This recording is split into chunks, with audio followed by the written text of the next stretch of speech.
Minute जी। बहुत है। शुक्रिया दोस्तों। दरअसल हम लोगों को इस समय अपना अपना काम करते हुए होना चाहिए था। मुझे अपना थीसिस लिखना चाहिए था, आप लोगों को अपना अपना जॉब करना चाहिए था, लेकिन आप लोग इतने महत्वपूर्ण समय में यहाँ पर इकट्ठा हैं। इसका ये मतलब है कि आप समझ रहे हैं कि इतिहास के किस महत्वपूर्ण मोड़ पर आप लोग यहाँ पर हैं। और मैं ये कहूँगा कि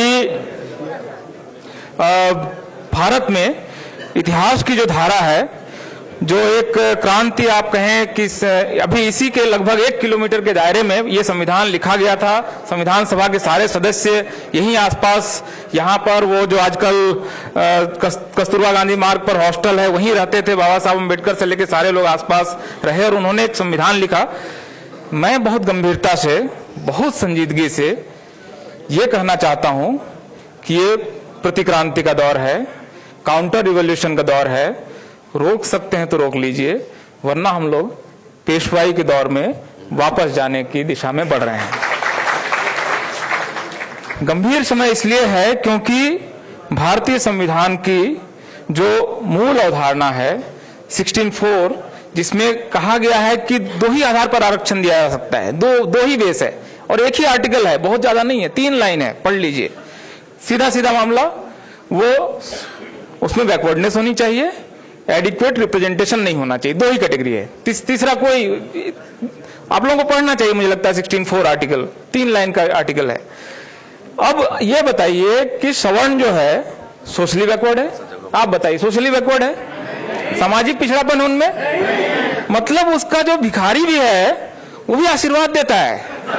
मतलब आप उसको रुपया देते हैं और वो भी यूं आशीर्वाद देता है। मतलब फटी धोती, टूटी साइकिल, मतलब उसको हिंदी बोलने की तमीज नहीं, आपको आशीर्वाद देता है। आपका नाम, बच्चे का नाम रखता है। आप में से बहुत सारे लोगों के बच्चे का नाम उन्होंने रखे होंगे, इस शब्द से रख दो, भला होगा।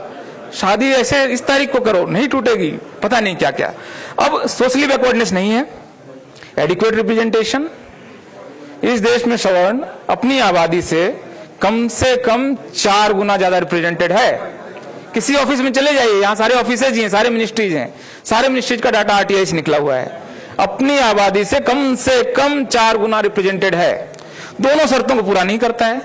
आपने उनको आरक्षण दे दिया, किस आधार पे दे दिया, क्या है, क्या और कितनी हड़बड़ी।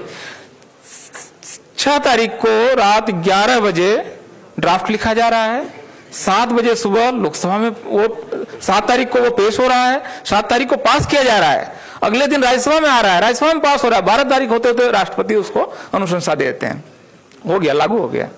मतलब आप कल्पना कीजिए, इतनी क्या बड़ी भाई, आप उसको सेलेक्ट कमेटी में नहीं भेज रहे हैं, आप उस पर बात नहीं करना चाहते हैं।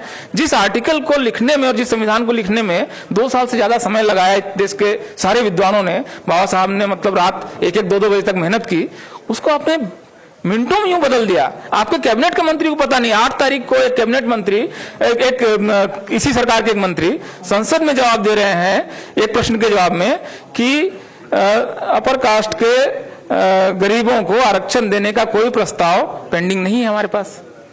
जिस दिन वो पारित हो रहा है, आप कल्पना कीजिए कि सरकार किससे छिपा रही है।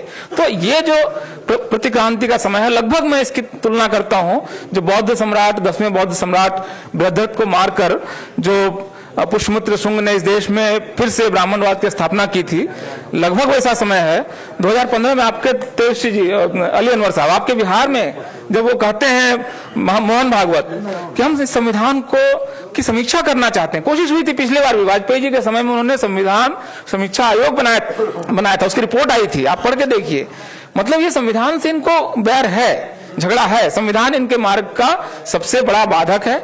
इसलिए मेरे ख्याल से संविधान ने हमें 70 साल में क्या दिया, नहीं दिया, इस पर बात हो सकती है। शायद इसको और शानदार कुछ देना चाहिए था, लेकिन यह संविधान इस देश में मनुवादियों के रास्ते का एक बहुत बड़ा रोड़ा है। जो एंटी कॉन्स्टिट्यूशनलिस्ट हैं उनके रास्ते का बहुत बड़ा रोड़ा है।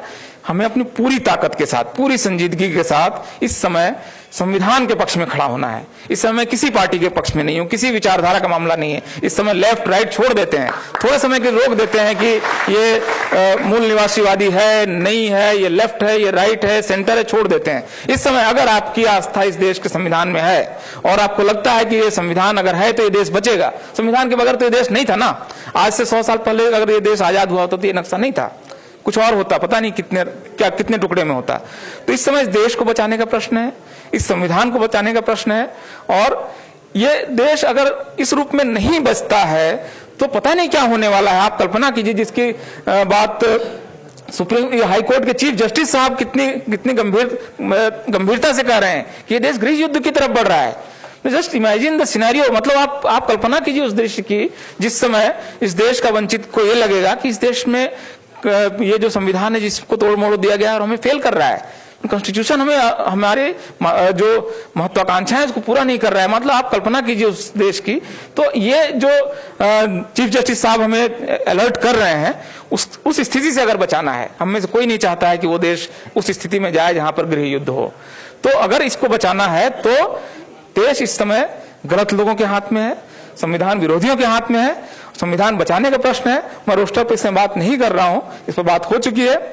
अगर रोस्टर लागू होता है तो इस देश में SC ST OBC पढ़ाने नहीं जाएगा, फिर से गुरुकुल सिस्टम आएगा और एकलव्य का अंगूठा फिर से काटा जाएगा।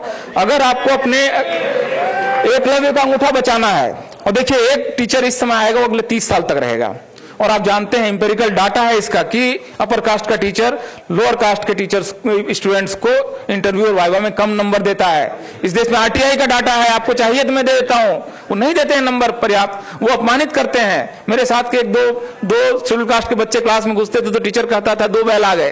मतलब आप उसका ह्यूमिलिएशन सोचिए, मतलब वो बच्चा क्या पढ़ेगा, क्या सोचेगा। मतलब इस ह्यूमिलिएशन से हमारे बच्चे अगले 30 साल तक न गुजरे। अभी की नियुक्तियों का मामला है, और ये अगर इस समय भर दिया, जो कि भर देंगे अगले 2 महीने में, तो अगले 30 साल के लिए पूरी यूनिवर्सिटीज फिक्स हो जाएंगी। जिस तरह आज 49 सेंट्रल यूनिवर्सिटीज में शेड्यूल्ड कास्ट का एक वाइस चांसलर नहीं है, OBC का एक वाइस चांसलर नहीं है, ये सारी यूनिवर्सिटीज का क्लासरूम का स्ट्रक्चर बदल देंगे। और ये जो अब हम लोगों में से बहुत सारे लोगों को एक बीच के समय में एक विंडो था, संविधान लागू हुआ और आपको मंडल कमीशन आता है, इस विंडो में हम सारे लोग घुस गए हैं। अब ये रास्ता रोका जा रहा है, रोकना अब इसको मुझे मेरे ख्याल से पूरी ताकत के साथ, कुछ नहीं समझ में आ रहा है। अभी आपको लगता है कि तेजस्वी जी का भाषण मेन स्ट्रीम मीडिया नहीं दिखा रहा है, निकालिए अपना मोबाइल, रिकॉर्ड कीजिए भाषण, अपलोड कीजिए, 10 लाख लोगों तक आज आप अगले 1 घंटे में पहुंचा सकते हैं। क्यों नहीं करते हैं? कौन रोक सकता है इसको? आपके हाथ में टूल है। आप इन बातों को रखिए।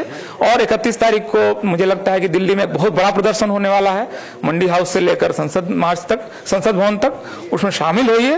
और सीधा इस समय मेरे ख्याल से बहुत सारे इश्यूज जो अमलेश जी उठा रहे थे कि SP क्या करे, BSP क्या करे, मुझे लगता है इसको छोड़ना चाहिए। इस समय हम भारत के नागरिक के तौर पर संविधान की रक्षा के अपने पवित्र दायित्व को पूरा करें। मेरे ख्याल से ये एजेंडा है, यही हमारा एकेडमिक्स का एजेंडा है, यही हमारे पॉलिटिक्स का एजेंडा है। बहुत बहुत धन्यवाद दोस्तों, बाकी लोगों को सुनते हैं।